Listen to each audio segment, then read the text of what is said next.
Bonjour et bienvenue à tous. Épisode 6, partie 2 de cette série sur le logiciel Ambiance de Dorma Kaba. Encore une fois, nous procéderons à la création de clés personnelles, mais aussi à l'ajout d'accès supplémentaires pour celles-ci. Car lors de la création initiale de votre système, nous avons configuré les clés selon votre besoin.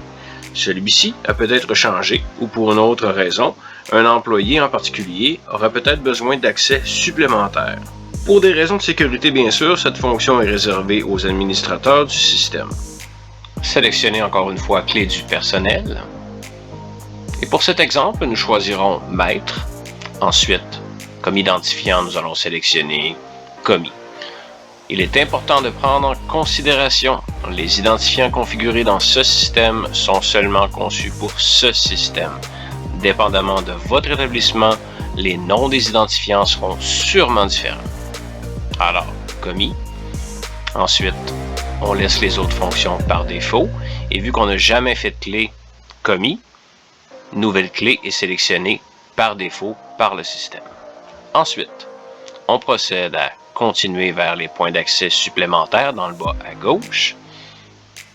Ici, on peut sélectionner des points supplémentaires qu'on veut rajouter sur la carte. Si nous avons plus d'un building, on peut le sélectionner ici. Et on peut voir les différents points d'accès.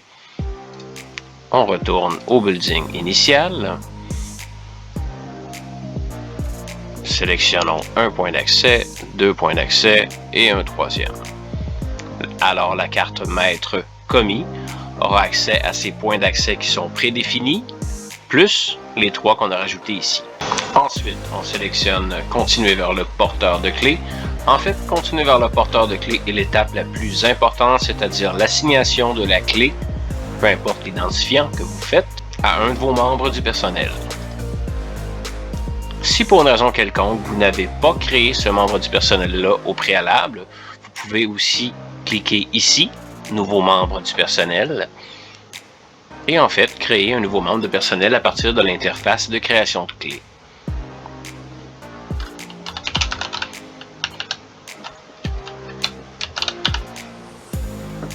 Voilà, sauvegardé. On doit tout de même sélectionner le membre du personnel qu'on vient de créer.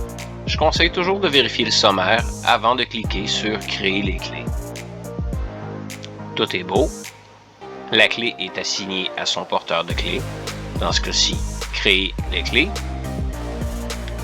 Créer les clés. On présente encore une fois une carte, une puce, peu importe, sur l'encodeur RFID.